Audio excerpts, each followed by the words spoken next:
शैलू चौहान जी का स्वागत करें।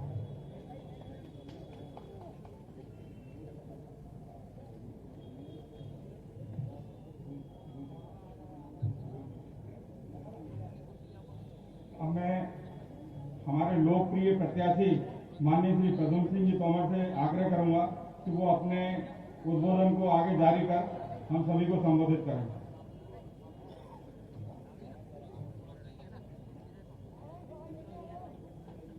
मंच पर हमारे प्रदेश के यशस्वी मुख्यमंत्री गरीबों के मसीहा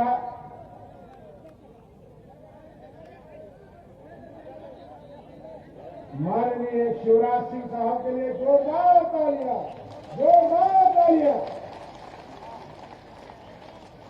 इस ग्वालियर की माटी का, इस चंबल की माटी का, इस प्रदेश में ही नहीं भारत सरकार में अपना एक स्थान कायम किया और इस माटी का नाम रोशन किया। ऐसे माननीय नरेंद्र सिंह तोमर साहब के लिए भी तालियां बजा देंगे हम सब लोग, जोरदार तालियां। माननीय हमारे बीच में परम श्रद्धेय पूर्व सांसद, इस क्षेत्र के जनप्रतिनिधि रहे, राम मंदिर निर्माण में एक अहम भूमिका निभाने वाले परम श्रद्धेय आदरणीय जयभान सिंह पवैया साहब के लिए भी जोरदार तालियां हमारी। सांसद आदरणीय रीता पाठक जी के लिए भी जोरदार तालियां हमारी साथ।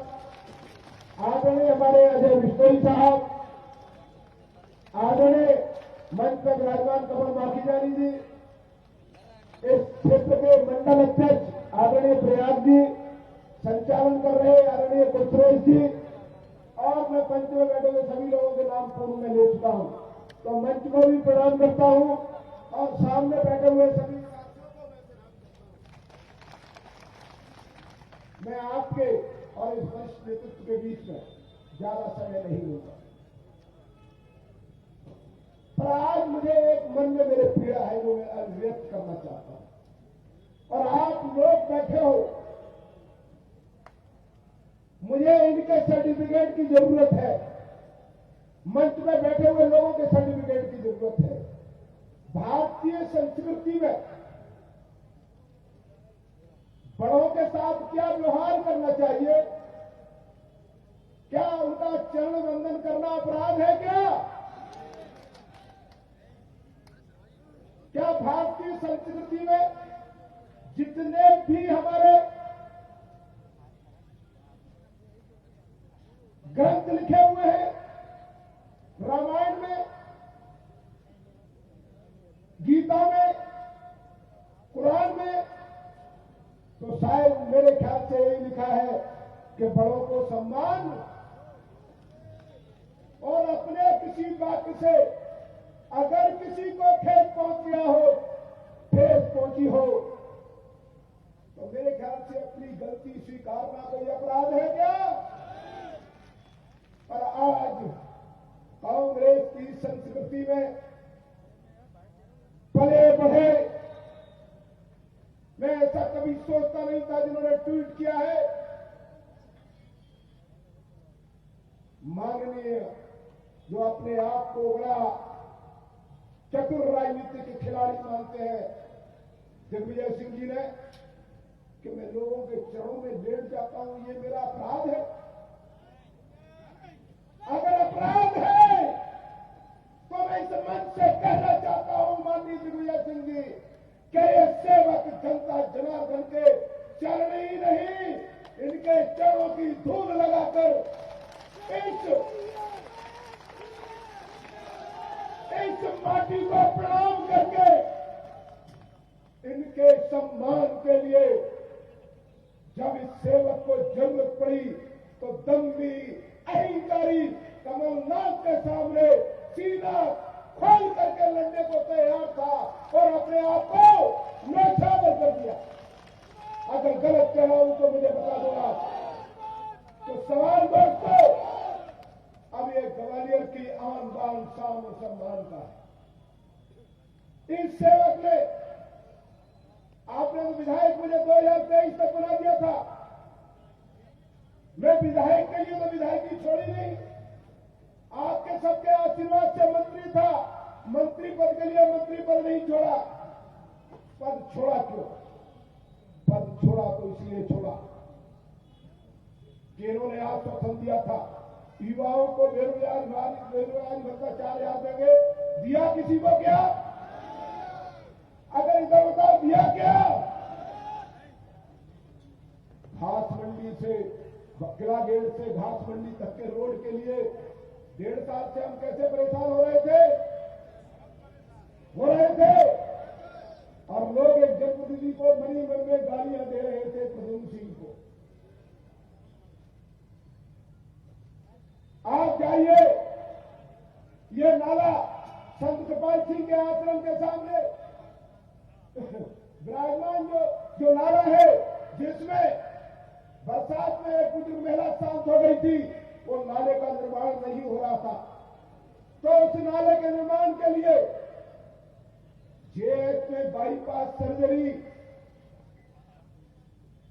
जब हमारे किसी गरीब को हार्ट अटैक की समस्या पड़ जाए और उसे बाईपास सर्जरी करानी, ओपन हार्ट सर्जरी करानी हो, तो जेएच में नहीं होगी। हमारा गरीब ठेला ढकेलने वाला, हमारा पल्लेदार, हमारा पीढ़ी सिर में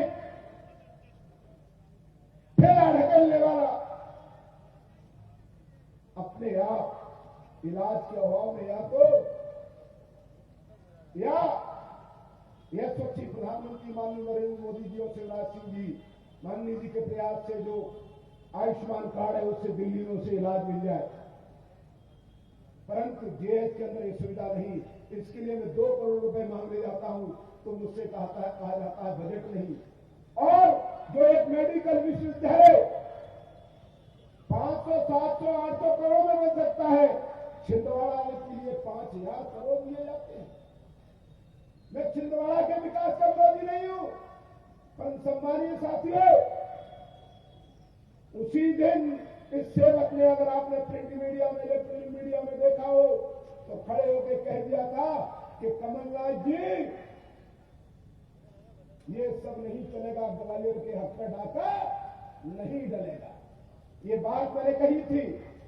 तो ये पद इसलिए छोड़ा कि जब ग्वालियर के हक मान सम्मान का अपमान होने लगा, तो इस सेवक ने ये सोचा कि मुझे अब कुर्सी से चिपक के रहना चाहिए था, कि आपके साथ रहना चाहिए था, आपके साथ रहना चाहिए था। तो ये सेवक 1 मिनट में कुर्सी छोड़ के आपके साथ आ गया।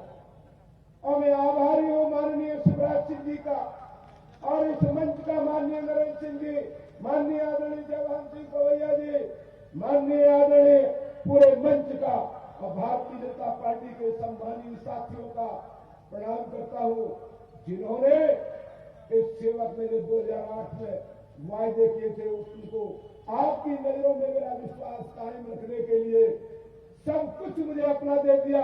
तो इस मंच को मैं बार बार प्रणाम करूंगा, इस मंच को बार बार प्रणाम करूंगा और प्रणाम ही नहीं करूंगा। मैं ये कहना चाहता हूं, माननीय शिवराज सिंह साहब, ये ग्वालियर की जनता आपकी आभारी है कि आज बाबा कपूर में लोग अच्छी तरीके से निकल रहे हैं। आभारी है कि संत कृपाल सिंह आश्रम के सामने अब कोई बुजुर्ग महिला नाले में पानी में डूबकर नहीं मरेगी। बोलो कि मैं गलत कह रहा हूं कि सही? सही कह रहा हूं। तो ऐसे व्यक्तित्व के लिए इतनी ताली बजाओ जो भोपाल और दिल्ली तक पहुंच जाए। तालियों। मैं आपको मेरी अंतरात्मा कहेंगे दोस्तों, कोई 29 साल का घर नहीं छोड़ता, पर जब घर में मान हो, सम्मान न हो, जब विश्वास टूटने लग जाए, लोगों की नजरों में ये लगे, मैं माननीय जाता था, एक कार्यकर्ता हमारा ब्लॉक अध्यक्ष होता था, वो कहता था कि मेरी पत्नी का ट्रांसफर करा दो। तो मैं ये मान लेता या तो नियम में नहीं हो रहा हो तो वो तो ट्रांसफर मंजूर, पर ऐसा ही वो हमारे कहने से नहीं हो रहा था, पर कोई बैग वाला लेके ट्रांसफर काला सूटकेस लेकर के अच्छा पहुंच गया तो वो ट्रांसफर हो गया।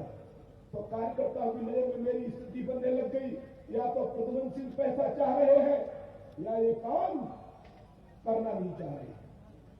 तो मैं तो आभारी हूं आपका कि आपने एक राजनीतिक जीवन, जो मेहनत से मैंने 30 साल से अपने आप को इन लोगों के आशीर्वाद से, इन लोगों के दुआ से, इन लोगों के एक एक रुपए के सहयोग से जो खड़ा किया था, उस जीवन, राजनीतिक जीवन को आपको बचाने का जो आपने मेरा सहयोग किया है, मुझे आशीर्वाद दिया है, उसके लिए मैं आपको और मैं ये भरोसा देता हूं। मैं जिस दिन भारतीय जनता पार्टी में गया था उस दिन मैंने माननीय से कहा था, माननीय नरेंद्र सिंह जी बैठे, पूरा मंच बैठा है, कि सेवक ये कोटेश्वर इलाका, कोटेश्वर महादेव है। मैं आभारी हूं आपका कि आपने पार्क भी दिए। माननीय नरेंद्र सिंह जी वो आपके प्रयास से 171 करोड़ का स्टेडियम बन रहा है। एक मेरी अनुरोध है आपसे, इस क्षेत्र को जो खुला है, यहां पे आवागमन का, यहां पे खुद के साधन हो तो यहां की बच्ची पढ़ने तैयार की जाएगी, यहां का बेटा पढ़ने बाहर जाएगा। कई बेटियां हमारी कॉलेज नहीं जा पा रही हैं। तो मैं आपसे एक विनती और अनुरोध करना चाहता हूं, और मुझे विश्वास है कि ये बड़ा दिल अपनी भांजियों का, इस गरीब इलाके का ध्यान जरूर रखेंगे। और माननीय नरेंद्र सिंह जी बैठे हैं, माननीय दादा जयभान सिंह पवैया जी बैठे हैं, अजय बिश्नोई जी बैठे हैं, माननीय धीर सिंह तोमर साहब बैठे हैं, इसमें जरूर सहयोग करेंगे कि एक कन्या महाविद्यालय ग्वालियर यहां दे दिया जाए। क्या इच्छा है ये? सबकी है तुम्हारी सारी सबकी। माननीय ये क्षेत्र आपको प्रणाम तो करेगा ही, इतना आपने हमको दिया है। अगर ये मेडिकल, ये कन्या महाविद्यालय हमको मिल गया तो जिन बेटियों के लिए, जिन भांजियों के लिए आप सोचते हैं, उन्हें जीवन दान मिल जाएगा, उनका भविष्य सुधर जाएगा। ये अनुरोध मैं आपसे करता हूं। और मैं ये अनुरोध आपसे करना चाहता हूं दोस्तों, ये सेवक कह रहे, मैं आभारी हूं माननीय मुख्यमंत्री जी का कि 37 लाख परिवारों को पात्रता पर्ची जारी की है, उनमें से 21,000 ग्वालियर विधानसभा को जारी की है। कितनी? 21,000। किसी में मां से, दादा से, भैया से, भाभी से, चाची से, अपनी बहन से, अपने दादा से कहना चाहता हूं कि जिन गरीबों को पात्रता पर्ची अगर प्रिंट होने के कारण मिल ना पाई हो, वो किसी चक्कर में ना पड़े। ये मंच माननीय जी को छोड़ के पूरे हमारे नौजवान साथी, मंडल अध्यक्ष, पार्षदगण, जैसे आप पहले कैंप लगाया था ना, वैसे ही कैंप लगा करके आपको पात्रता पर्ची दी जाएंगी। ये सेवक गरीब परिवार के लोगों को भरोसा देता है। मैं आभारी हूं माननीय मुख्यमंत्री शिवराज सिंह साहब का कि जिन्होंने, कमलनाथ जी कहते थे बिजली बिजली बिजली, और 1 किलोवाट तक का बिल किसी में दम नहीं हुआ जो फ्रीज किया हो, और उस बिल के समाधान के लिए भी कार्य योजना उनको दिनों दिमाग में है। उसके लिए मैं तालियां बजाता हूं जोरदार। पर एक विनती और करना चाहता हूं मैं आपसे कि कुछ गरीबों के नाम छोटे से 2 किलोवाट में जुड़ गए, इसमें भी कुछ सुधार का मौका आप देंगे, ऐसा मेरा आपसे अनुरोध है। इसी के साथ माननीय मैं आपका, भारतीय जनता पार्टी का, माननीय नरेंद्र सिंह तोमर साहब का, जो उनकी कर्मभूमि ये रही है, मैं आप लोगों को दिल से प्रणाम करता हूं। कि आज देखिए बाबा कपूर का रोड, देखिए बोड़ापुर से सागरताल रोड, देखिए हजीरे से पड़ाव का रोड, देखिए हजीरे से बिरला नगर का रोड, देखिए हजीरे से चार शेर का नाका का रोड, देखिए चार शेर नाका से मलगड़ा का रोड, देखिए चार शेर के नाके से लोखंडी पुलिया तक का रोड, देखिए सागरताल से रेलवे क्रॉसिंग का रोड, देखिए रेलवे क्रॉसिंग से जलालपुर तक का रोड, देखिए बड़ा पार्क आनंद नगर, देखिए जाके हमारा मनोरंजन निकाल, देखिए हमारा जो माननीय नरेंद्र सिंह तोमर साहब ने भारत सरकार से 171 करोड़ का स्टेडियम दिया है। कम से कम ताजियों की जोरदार उतार दिल्ली तक पहुंचे। माननीय जी, मैं कृतज्ञ हूं, आभारी हूं। मैं मंच पर ज्यादा आपका समय नहीं लेना चाहता। आपको मैं प्रणाम करते हुए आप सबसे ये अनुरोध करूंगा कि हमारा आवेश माननीय ने चेहरे चमका दिए, रोडे को चमक गई, पार्क चमक गए, नाले नालियां बन रहे हैं, नौजवानों के लिए खेलने के लिए स्टेडियम बन रहे हैं। एक जरूरत है विशाल, इतना समृद्धशाली मंच बैठा है कि नौजवानों के जो आपकी भावना है, नौजवानों के चेहरे पर चमक आ जाए, उसके लिए एक ग्वालियर चंबल औद्योगिक हब बन जाए, ये हमारी आपसे प्रार्थना है। और इसी के साथ मैं आप सबको प्रणाम करता हूं और इस सेवक को 3 तारीख को कमल का बटन दबा करके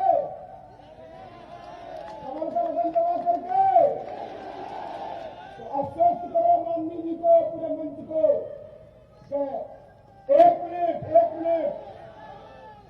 हर कदम ऐसा चलो कि वो निशान बने, हर काम ऐसा करो कि वो पहचान बने। जिंदगी तो सभी जीते, हम बोलते हैं कि वो बेमिसाल बने। चुनाव तो मध्य प्रदेश में 28 सीटों पर हो रहे हैं। हम ऐसा चुनाव करेंगे, उसका परिणाम होगा कि मध्य प्रदेश में इतिहास बने। उठाते हाथ उठाते माननीय जी को स्वस्थ करो। तो जय जवान।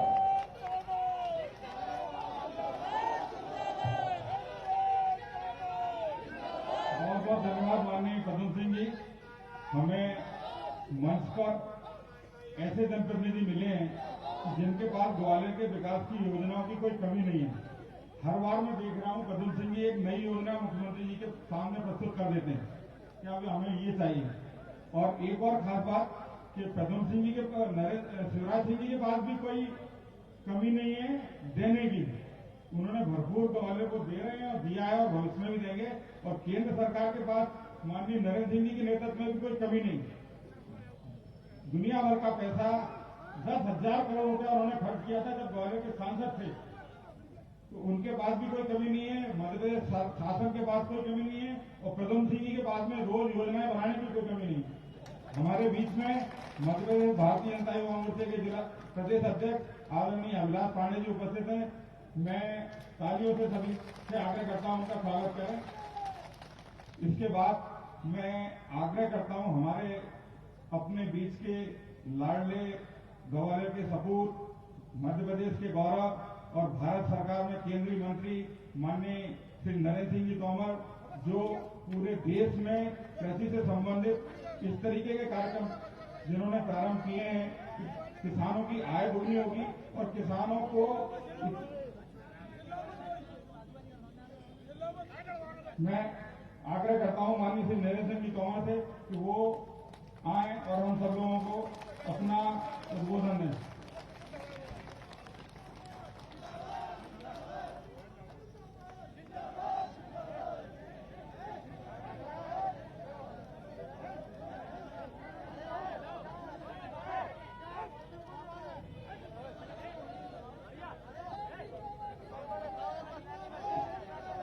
भारत माता की। व्यक्तियों का नारा ज्यादा जोर से लगाते होते हैं और जब भारत माता की बात आती है तो जैसे रोटी नहीं खाई।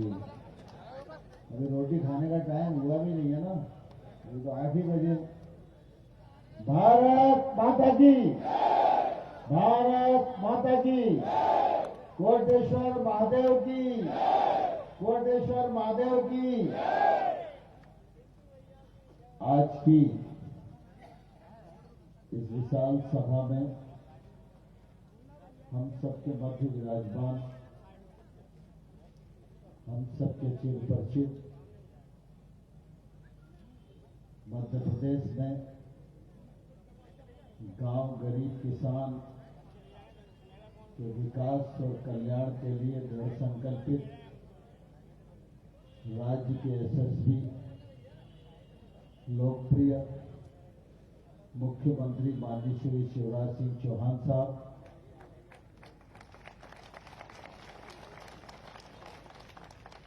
भारतीय जनता पार्टी के वरिष्ठ नेता, इस क्षेत्र के पूर्व विधायक, राज्य शासन के पूर्व मंत्री मान्यवर श्री जयवंत सिंह पवैया जी, भारतीय जनता युवा मोर्चे के प्रदेश के अध्यक्ष मान्यवर श्री अभिलाष पांडे जी, भारतीय जनता पार्टी के वरिष्ठ नेता, इस क्षेत्र के प्रभारी माननीय श्री अजय बिश्नोई साहब, हमारे अग्रज पार्टी के वरिष्ठ नेता माननीय श्री धीर सिंह जी तोमर साहब, सीधी से हम सबके सहयोग के लिए यहाँ उपस्थित सीधी क्षेत्र की लोकप्रिय सांसद बहन रीति पाठक जी, महेश उमरैया जी, कुलशेष जी, भारतीय जनता पार्टी के अध्यक्ष हमारे कमल माखीजानी जी, ओम प्रकाश शेखावत जी, रविंद्र सिंह राजपूत जी, प्राग सिंह तोमर जी, और मंच बहुत समृद्ध है।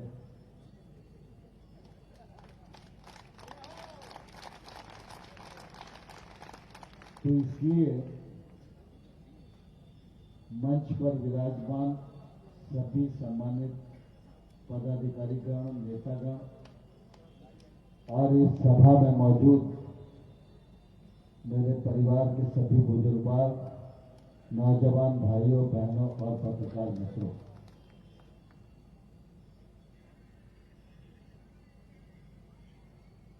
आज फिर लगभग 1.5 साल बाद कोटेश्वर मैदान में सभा संपन्न हो रही है। जब मैं इस मैदान पर आता हूं तो मुझे 1993 याद आ जाता है। 1993 में मैं पहला चुनाव लड़ा था, तब भारतीय जनता पार्टी की पहली सभा कोटेश्वर महादेव के सानिध्य में इस स्थान पर हुई थी।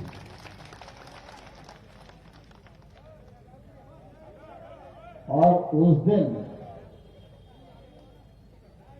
कोटेश्वर महादेव ने मुझे आशीर्वाद दिया। तो आज 2020 आ गया, मैंने कभी पीछे मुड़कर नहीं देखा, आगे चलने से मुझे फुर्सत ही नहीं मिली। जब भी चुनाव होता है तो इस स्थान पर मेरा भी आना होता है और शिवराज जी का भी आना होता है।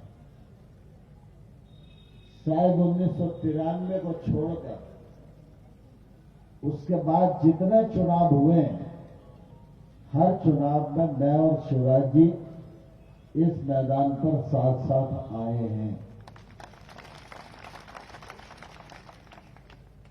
यह पूरा परिक्षेत्र एक तरफ गरीबी और अभाव से जुड़ा हुआ है और एक तरफ समृद्धता से जुड़ा हुआ है। ग्वालियर उपनगर में यह एक ऐसा स्थान है जो समृद्धता और गरीबी को एक दूसरे से जोड़ता है। और जो प्रतिनिधि इस क्षेत्र में चुनाव लड़ता है वो यहीं से संकल्प करता है कि इस क्षेत्र का विकास करूंगा और गरीब का कल्याण करूंगा।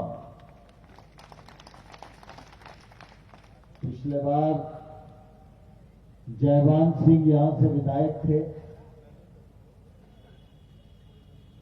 तो अपने कार्यकाल में जयवान सिंह जी ने काम किया। फिर प्रद्युमन सिंह जी इस क्षेत्र में विधायक बने तो प्रद्युमन सिंह जी ने इस क्षेत्र में काम प्रारंभ किया। लेकिन 1.25 साल कांग्रेस पार्टी की सरकार थी तो जो विकास का काम किया जा सकता था, अगर कांग्रेस है तो विकास नहीं होगा, यह अपने आप में सुनिश्चित है। और भाजपा है तो विकास होगा ही, इसमें किसी को शंका करने की आवश्यकता नहीं है। प्रद्युमन सिंह जी के इस्तीफे के परिणाम स्वरूप शिवराज सिंह चौहान जी आज मुख्यमंत्री बने हैं। कम समय हुआ है, कोरोना का संकट है, लेकिन इसके बावजूद भी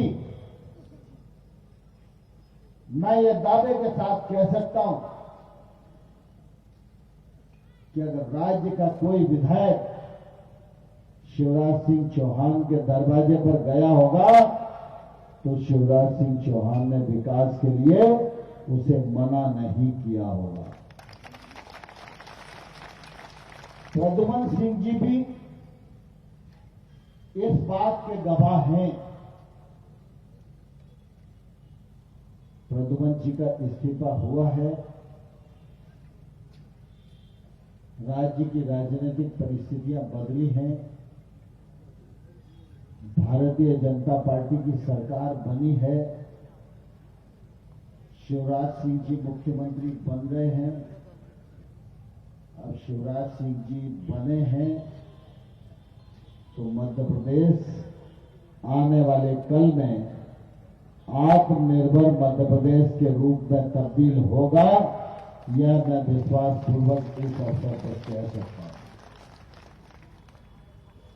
मोदी जी के नेतृत्व में देश आत्मनिर्भर बने और शिवराज जी के नेतृत्व में मध्य प्रदेश आत्मनिर्भर बने, अगर इस कल्पना को साकार करना है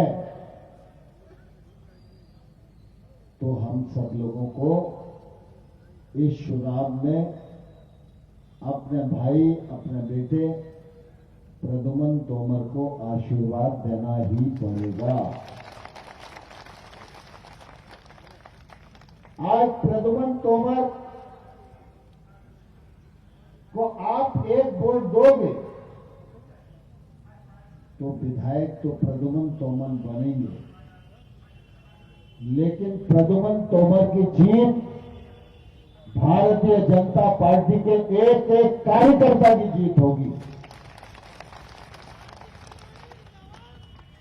प्रद्युमन तोमर को वोट दोगे तो आपका वोट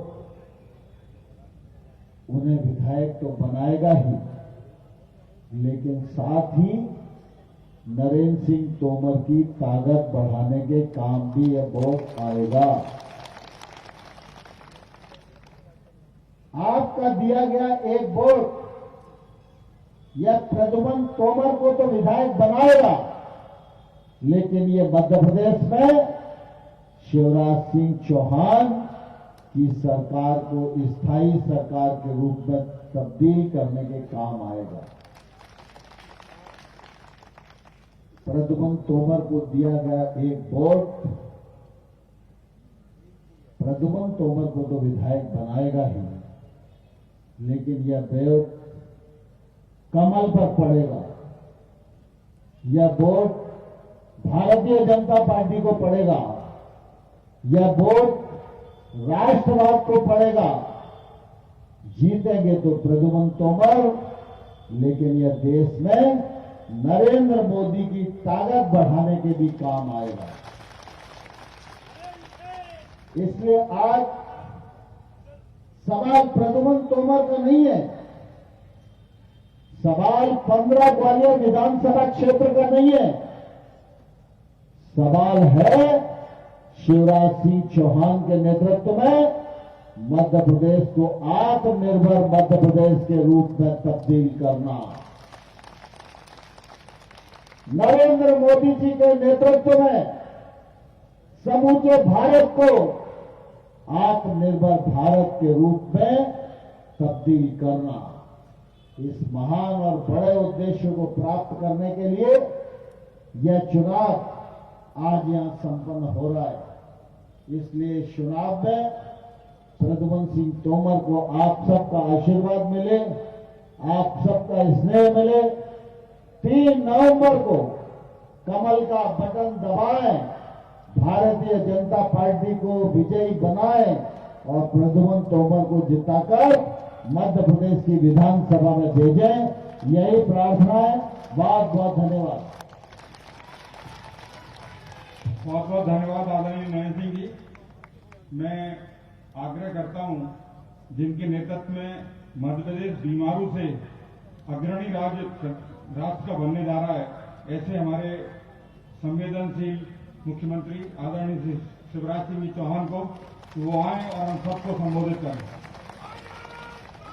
जोरदार तालियों से स्वागत करें, जोरदार तालियों से स्वागत करें। बोलिए भारत माता की, भारत माता की, कोटेश्वर महादेव की, कोटेश्वर महादेव की, ग्वालियर की जनता की, सभा में आई बहनों भाइयों की और मेरे भांजे और भांजियों की, अरे भांजियों की जाओगे तो मामा की जाओगे यार। मंच पर विराजमान भारत सरकार के केंद्रीय मंत्री, और मुझे कहते हुए गर्व है, वो ऐसे मंत्री हैं जिन पर प्रधानमंत्री श्रीमान नरेंद्र मोदी जी को पूरा भरोसा है और हर जिम्मेदारी का काम उनको सौंपते हैं। और ग्वालियर से उनका गहरा नाता है। और ग्वालियर में भी ग्वालियर 15, ये धरती बड़ी पवित्र है नरेंद्र सिंह जी। जो यहां से लड़ गया वो बहुत आगे बढ़ गया।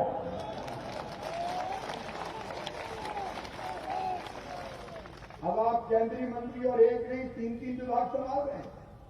कृषि मंत्री, पंचायत ग्रामीण विकास मंत्री, हार्टिकल्चर मंत्री, फूड प्रोसेसिंग मंत्री।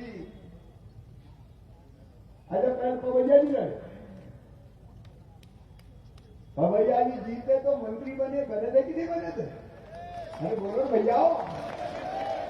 और पवैया जी भी इतने चमत्कारी हैं कि शुरू किया था कि अयोध्या में भगवान राम की जन्मभूमि पर मंदिर के निर्माण का अभियान, और आज खुशी है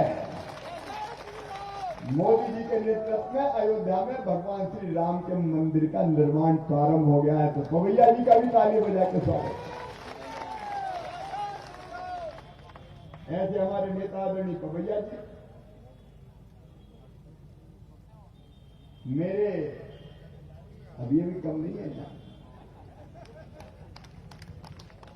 अच्छा, हाथ जोड़ने में लोगों को तकलीफ है, तो अगर बुराई करते थे तो ये कहते थे विनम्र नहीं है, अकड़ता है, अहंकार है, घमंड हो गया है। अब बेचारे प्रद्युमन का सिर तो जनता के चरणों में झुका ही रहता है, उस पर भी आपत्ति है। आपके विनम्र जनसेवक और मेरी सरकार के मंत्री आदरणीय प्रद्युमन सिंह तोमर जी, हमारे वरिष्ठ नेता पूर्व मंत्री आदरणीय श्री अजय विश्नोई जी, आदरणीय वीर सिंह लड्डू जी, बहन प्रीति पाठक जी, महेश जी, जिलाध्यक्ष इधर रह गए कमल जी, युवा मोर्चे के प्रदेश के अध्यक्ष अभिलाष जी, आदरणीय अरुण जी। अब चूंकि मंच समृद्ध है और टाइम कम है, इसलिए यहीं से कह देता हूं। मंचासीन सभी वरिष्ठ नेता, साथी, पदाधिकारीगण, मेरी बहनों, मेरे भाइयों और मेरे भांजे भाइयों, दोनों हाथ जोड़ के शीश झुका के आप सबको प्रणाम करता हूं। लेकिन कांग्रेस की गति अजीब हो गई है। अरे प्रद्युम्न केवल तुम्हें ट्वीट थोड़ी किया है,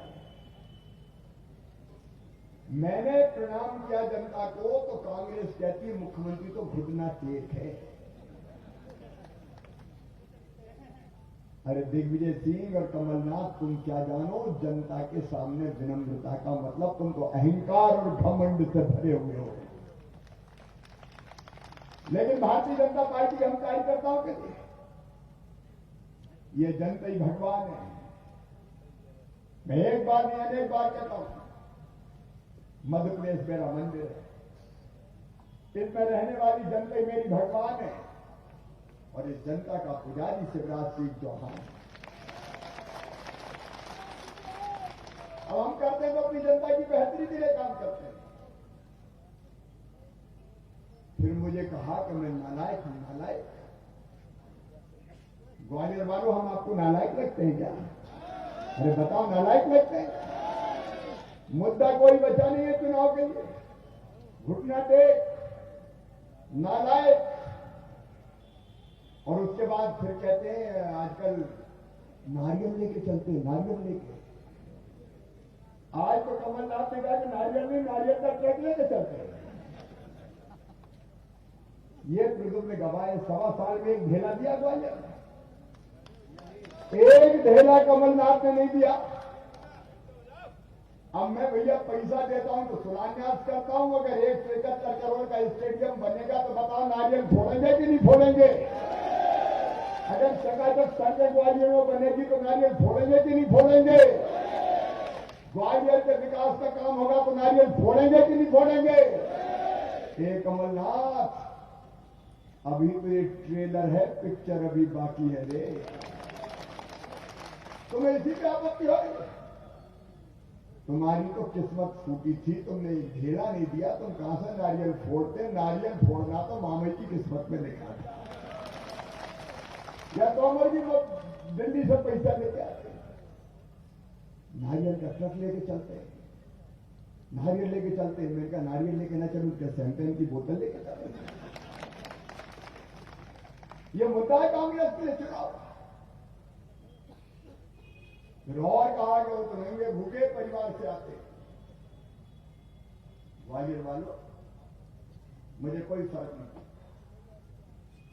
हम साधारण परिवार में पैदा हुए, हम पिछले परिवार में पैदा हुए। लेकिन सेठ कमलनाथ, आज मैं तुमसे पूछना चाहता हूं, जवाब देना पड़ेगा। तुम सेठ हो। कल मैंने उद्योगपति कह दिया तो बोल नहीं, मैं उद्योगपति नहीं हूं। मैं थोड़ी कह रहा हूं, तुम्हारी पार्टी कहती है नंबर 2 का उद्योगपति है। तुमने क्या किया मध्य प्रदेश के लिए बता दो। विकास के काम के लिए एक पैसा नहीं दिया। लेकिन मेरे बहनों और भाइयों, ये सेठ और उद्योगपति, जितनी योजना भारतीय जनता पार्टी की सरकार को ने बनाई थी, मैंने बनाई थी, सब एक एक करके बंद कर दी। मेरे बेटे बेटियों में तुमसे कहना चाहता हूं, हमने तय किया संबल योजना। मेरे भांजे अगर पढ़ने में तेज है और उनका एडमिशन अगर medical college, engineering college, IIT, IIM में होता है और 8 लाख रुपया से कम आए हैं तो उनकी कॉलेज की पढ़ाई की, चाहे मेडिकल कॉलेज ही क्यों ना हो, फीस उनके मम्मी पापा नहीं भरवाएंगे, उनका मामा शिवराज सिंह चौहान भरवाएगा, भारतीय जनता पार्टी की सरकार भरवाएगी। बताओ अच्छी योजना थी कि नहीं? अरे जोर से बताओ, अच्छी थी कि नहीं? अब सेठ कमलनाथ, मैं तुमसे पूछ रहा हूं, क्यों तुमने मेरे भांजे भाइयों की फीस भरवाना बंद की? ये नंगे भूखे ने फीस भरवाई और सेठ कमलनाथ ने बंद कर दी। लेकिन चिंता मत करना मेरे बेटा बेटियों, मामा फिर तुम्हारी फीस भरवाना चालू कर रहा है, चिंता की जरूरत नहीं। तुम सेठ हो, हम महंगे भूखे।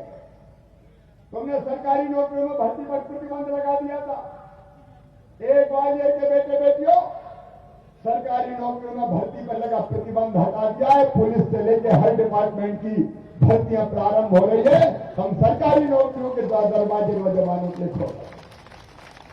हमने तो बड़ी बड़ी बातें की थी, बेरोजगारी भत्ता देंगे, 4000 रुपया मिला किसी को ढेला। हमसे कहते हैं झूठ बोल रहे, तुमसे बड़ा झूठ बोलने वाला होगा कौन? ढेला नहीं दिया। और जब हमने रोजगार की बात उठाई तो कहते हैं हम बच्चों को ढोल चलाने की ट्रेनिंग दिलवाएंगे। मारे कमलनाथ, ये तुम्हारा रोजगार है। हम नंगे भूखे और तुम उद्योगपति हो। मेरे बहन और भाइयों, मैं कहना चाहता हूं तकलीफ से हमने योजना बनाई कि हमारी गरीब बहनों के लिए अगर मेरी गरीब बहन बेटा बेटी को जन्म देगी तो जन्म देने के पहले 4000 और जन्म देने के बाद 12000 को 16000 रुपया देंगे लड्डू खाने के लिए, ताकि गरीब बहन भी बेटा बेटी को जन्म देने के बाद आराम कर सके। लेकिन सेठ कमलनाथ, तुमने मेरी बहनों के मुंह से डिलीवरी के लड्डू भी छीन लिए थे। हम महंगे भूखे, हमने बेटियों के विवाह के लिए कन्यादान योजना बनाई और तुम सेठ कहते हैं 51,000 देंगे बेटियों की शादी में। पानी ग्रहण संस्कार हो गए, फेरे पड़ गए, लेकिन कमलनाथ सेठ ने ढेला नहीं दिया। मैं फिर कन्यादान योजना शुरू कर रहा हूं, कोई चिंता न कर।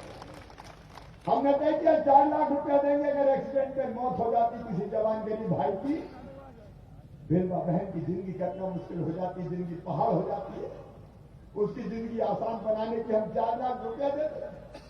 और ये कांग्रेस में सेठ कमलनाथ है तो 4 लाख रुपया मेरी बहनों के छीन लिए। अरे और अंतिम संस्कार की हम 5000 देते थे, वो 5000 रुपया कफन के भी सेठ कमलनाथ ने छीन लिए। मेरे बहनों और भाइयों, सेठ कमलनाथ ने छीन लिए। ये कांग्रेस में पूछ रहे था क्या किया गरीबों के लिए, कोई बता दे। और शिवराज सिंह चौहान आज कोटेश्वर महादेव की सभा में प्रांगण में साफ कर रहा, बहनों और भाइयों, भारतीय जनता पार्टी की नीति है जब जितने गरीब हैं बजट का उतना हिस्सा गरीबों के कल्याण पर खर्चा करूंगा। संबल योजना फिर चालू करेंगे। अरे प्रधानमंत्री जी, आपने ठीक कहा, भारतीय जनता पार्टी ने तय किया कि जितने गरीब है, अरे नरेंद्र मोदी जी का अभिनंदन करते, कोरोना काल में 5 किलो तो निःशुल्क गेहूं दे दिया उन्होंने, गेहूं और चावल। कभी दिया कांग्रेस ने? अब भारतीय जनता पार्टी ने तय किया है जितने गरीब है सबको सस्ता राशन देंगे। और नाम छूट गए थे, दोबारा मुख्यमंत्री बनते ही कोरोना काल में हमने अभियान प्रारंभ किया। मैं प्रधानमंत्री जी को और इस टीम को बधाई देना चाहता हूं। लगभग 30,000 नए नाम जोड़े और मैं फिर कह रहा हूं, कोई रह गया हो तो चिंता मत करना, फिर से सूची बना लेना। गरीब की थाली खाली नहीं रहने देंगे, हर एक को भरपूर राशन दिया जाएगा। अब कमलनाथ थोड़ी है भारतीय जनता पार्टी की सरकार है। अरे राम की चिड़ैया है, राम कोई खेत खावरी चिड़ैया, भर भर पेट, चिंता करने की जरूरत नहीं है। रोटी कपड़ा मकान पढ़ाई लिखाई दवाई रोजगार का इंतजाम सबके लिए करने में कोई कसर नहीं छोड़ेगा। मैं स्ट्रीट वेंडर जितने ग्वालियर के तो भाई और बहन जो छोटा मोटा व्यवसाय करते हैं, हाथ ठेले तो फल बेचने वाले, सब्जी बेचने वाले, पंचर जोड़ने वाले, बाल काटने वाले, कपड़े धोने वाले, बूट पॉलिश करने वाले, कबाड़ बीनने वाले, चाय की गुमटी वाले, पान की ठेला वाले, कचौड़ी बेचने वाले, समोसा बेचने वाले, फूल की कुल्फी आइसक्रीम बेचने वाले। सुनो रे मेरे बहनों और भाइयों, प्रधानमंत्री नरेंद्र मोदी जी ने और राज्य सरकार ने योजना बनाई है। कोरोना काल में जब बिजनेस व्यवसाय ठप हो गए थे, इनको फिर से चालू करने के लिए बिना ब्याज का 10,000 रुपया लोन दिलवाया जाएगा, गारंटी हमने। मध्य प्रदेश में अभियान चल रहा है, अब तक लगभग 2 लाख लोगों को हम दिला चुके हैं और कोई भी गरीब ठेले वाले को नहीं छोड़ेंगे। उसकी जिंदगी की गाड़ी को पटरी पर लाना है, इसलिए भारतीय जनता पार्टी की सरकार है। आम आदमी के लिए, गरीबों के लिए, नौजवानों के लिए, माताओं बहनों के कल्याण के लिए ये सरकार समर्पित है। लेकिन सेठ कमलनाथ, आपको जवाब देना पड़ेगा, आपने हमारी योजनाएं बंद क्यों की? कोई जवाब नहीं, कभी निकले नहीं, जनता के बीच में गए नहीं, दुख दर्द जानते नहीं है, तकलीफें पहचानते नहीं है, बल्लभ भवन में बैठे रहते थे। मैंने कई बार कहा, जब जनता संकट में आई, कहीं बाढ़ आ गई, कहीं बरसात आ गई, कहीं सूखा पड़ गया, फसलें खराब हो गई, मैंने कहा मुख्यमंत्री जी एक आध बार जरा गांव में जनता के बीच निकल के तो जाओ। बोले हम नहीं जाते। अरे मैंने एक आध बार निकल के देखो, बोले हम तो बैठे बैठे देख लेते।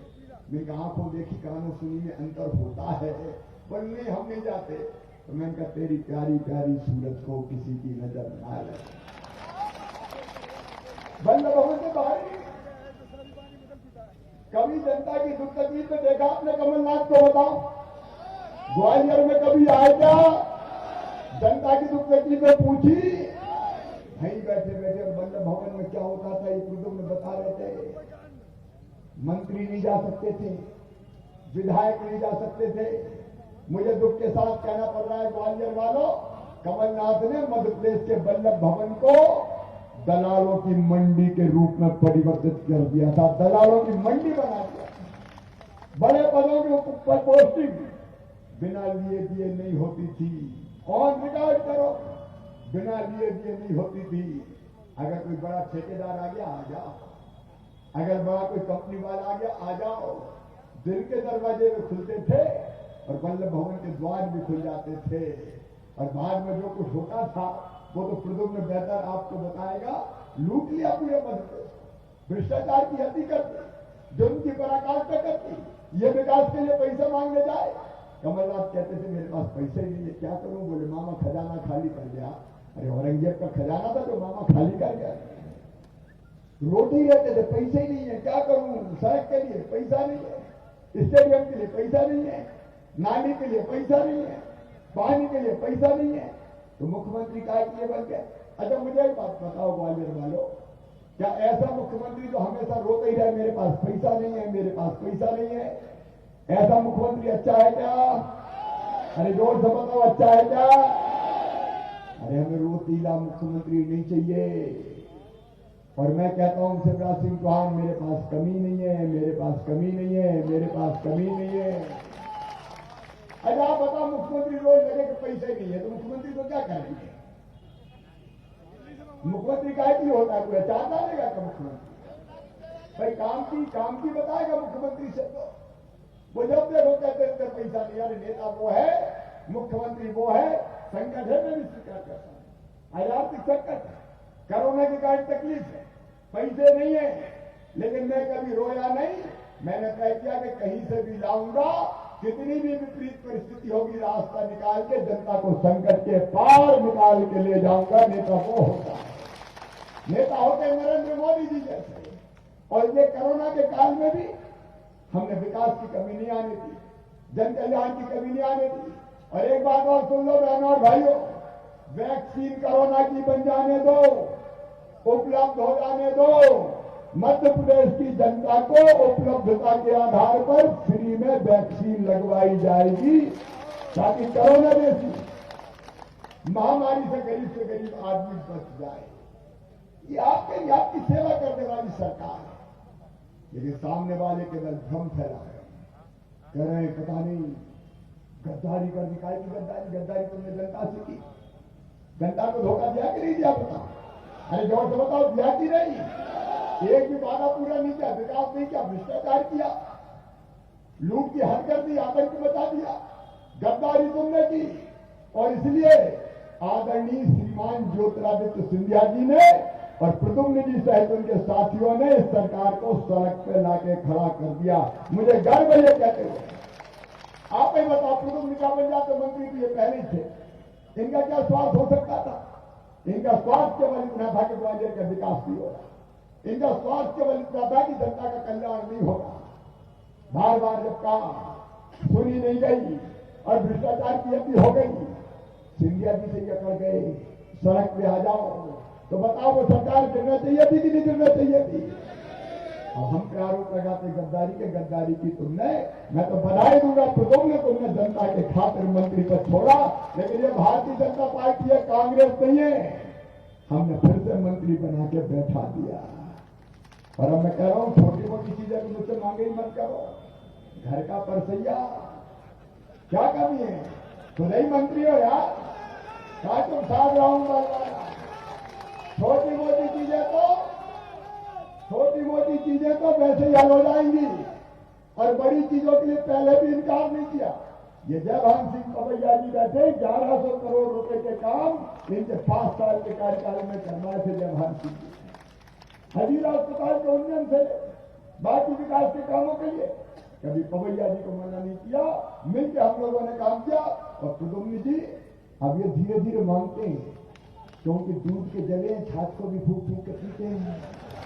कमलनाथ को देते ही था 1 पैसा, इनने मांगना शुरू किया, धीरे से आए बल्लभ भवन सब चाहते हुए कि सड़कों की हालत बड़ी खराब है, तो मैं इनका दे देंगे। फिर धीरे से स्टेडियम पे आ गए, कभी बिजली के ट्रांसफार्मर पे आ गए, अब उंगली पकड़ के दादा पोछा पकड़ ले रहे हैं। हर सभा में आप फिर फरमाए, तुम भी क्या करोगे? तुम हम कांग्रेसी नहीं है, कहां फंसे थे गुंडन में थे, अब सही पार्टी में आए। ये पार्टी भारतीय जनता पार्टी विकास में कमी नहीं रहने देगी। अभी तो हमने अंगड़ाई ली है। 6 महीने केवल हुए, ईमानदारी से बताओ 6 महीना में कितने विकास के काम हो गए?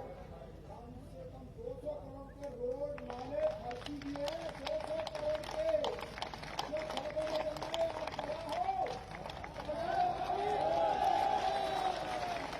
अब ये 6 महीने के काम है, अभी तो 3 साल बाकी है। कोई कसर नहीं छोड़ूंगा बहनों और भाइयों, ग्वालियर को सजाने संवारने। और नरेंद्र सिंह जी के साथ मिलकर, जयभान सिंह जी के साथ, इस टीम के साथ मिलकर, कुटुम्बी जी के साथ ग्वालियर को औद्योगिक हब बनाने में भी हम कोई कसर नहीं छोड़ेंगे। और इसमें भी शर्त यह रहेगी कि 75% रोजगार स्थानीय बच्चों को दिया जाएगा, ताकि रोजगार के नए अवसर खड़े हो सके। हम लोगों की जिंदगी में बेहतरी लाने के लिए सत्ता पर बैठ के स्वार्थों की पूर्ति के लिए नहीं है, लेकिन कांग्रेसी बौखला रहे। रोजगार अब एक कांग्रेसी ने कह दिया कि मुख्यमंत्री शिवराज सिंह तो बहरे हैं, फिर एक कहने लगे वो तो कमलनाथ के चरण की धूल ली है, कौन कौन सी उपमा दोगे रे?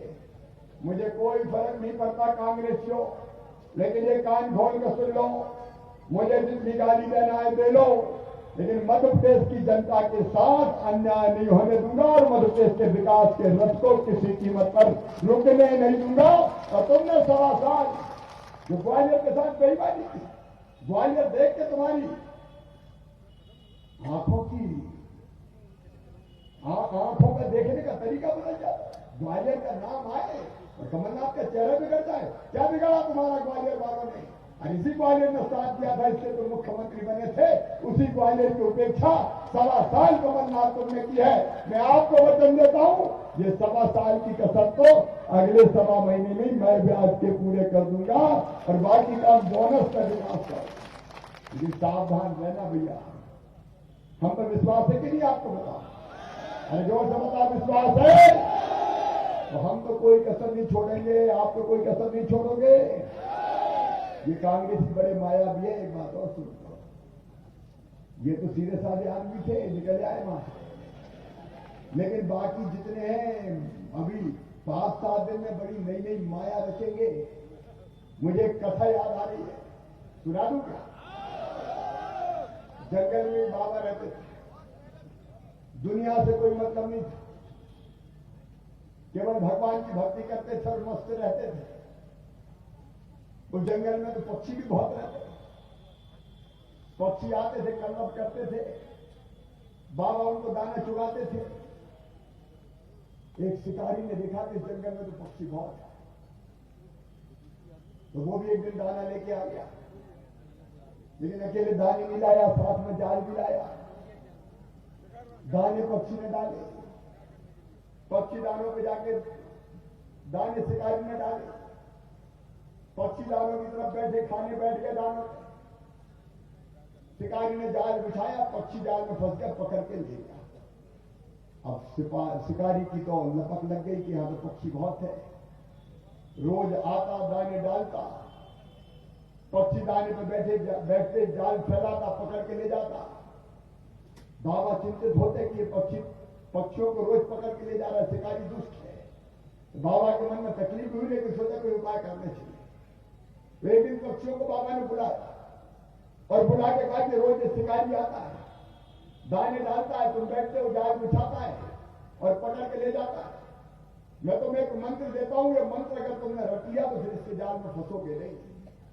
तो पक्षी का बाबा मंत्र बताओ। तो बाबा ने कहा मैं रटवा रहा हूं, तुम रट लो, तो मंत्र रट लिया तो फिर पकड़े नहीं जाओगे। तो पक्षियों ने कहा बताओ। बाबा ने कहा कौन शिकारी आएगा। तो सब पक्षियों ने कहा शिकारी आएगा, दाना डालेगा। तो सबने कहा दाना डालेगा। जाल बिछाएगा। तो सबने कहा जाल बिछाएगा। हम नहीं फंसेंगे। तो सबने कहा हम नहीं फंसेंगे। अब पक्षी जाने लगे, शिकारी आएगा, दाना डालेगा, जाल बिछाएगा, हम नहीं फंसेंगे। दूसरे दिन शिकारी आया, शिकारी को लेके पक्षी चिल्लाए शिकारी आएगा, दाना डालेगा, जाल बिछाएगा, हम नहीं फंसेंगे। शिकारी ने सोचा अब जाल गलेगी नहीं, समझ गए, लेकिन फिर सोचा थोड़ी ट्राई करके देखने चाहिए, और ये कहकर उसने दाने फैला दिए। जैसे ही दाने फैले, पक्षी दानों की तरफ बढ़े और बढ़ते बढ़ते कह रहे थे शिकारी आएगा, दाना डालेगा, जाल बिछाएगा, हम नहीं फंसेंगे। और ये कहते कहते दानों पे जाके बैठ गए। शिकारी ने जाल बिछाया, फिर पक्षी फंस गए, लेकिन जाल में फड़फड़ाते फड़फड़ाते भी कह रहे थे शिकारी आएगा, दाने डालेगा, जाल बिछाएगा, हम नहीं फंसेंगे। अरे विकास के काम तो हमने किए, लेकिन अब कांग्रेसी आएगा, दाने डालेगा, जाल बिछाएगा, पायल बांटेगा, कंबल लाएगा, साड़ी लाएगा, फंसोगे तो नहीं। ये सावधान जरूर है ना, 3-4-5 दिन सावधानी के। आओ मेरे बहनों और भाइयों, ग्वालियर के विकास के लिए, प्राणों से प्यारी जनता के कल्याण के लिए, और उससे भी बड़ी बात, माननीय नरेंद्र मोदी जी एक आदर्श प्रधानमंत्री है। सचमुच में सीना गर्व से फूल जाता है। नरेंद्र मोदी आज भारत के भगवान का प्रधान है।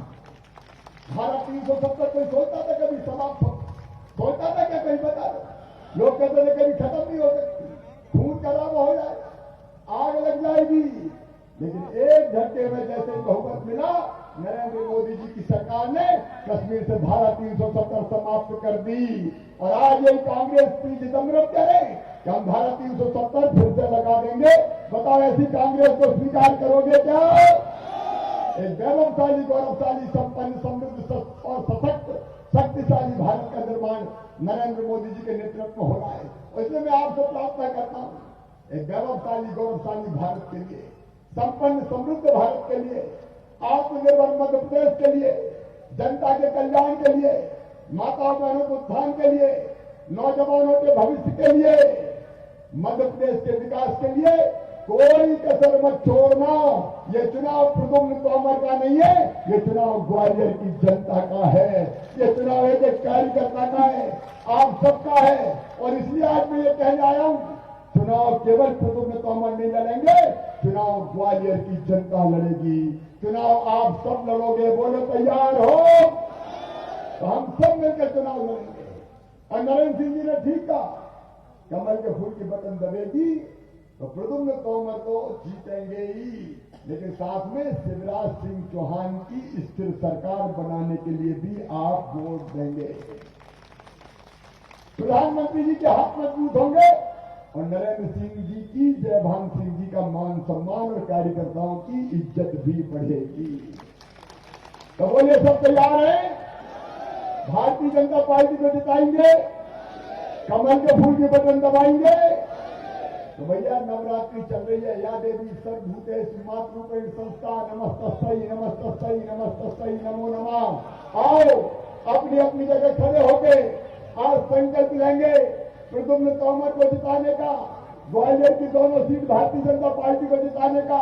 और ये संकल्प लेने के लिए दोनों हाथ ऊपर उठा के, दोनों मुट्ठी बांध के, भारत माता की जय बोल के भाजपा को जिताने का संकल्प लेंगे। बोलिए भारत माता की, भारत माता की, कोटेश्वर महादेव की, हर हर महादेव। धन्यवाद। मामा साहब से एक अनुरोध है मेरा, मैंने निवेदन किया है कि कन्याओं का, आपकी भांजियों का उद्धार आपके हाथ से हो जाए। अरे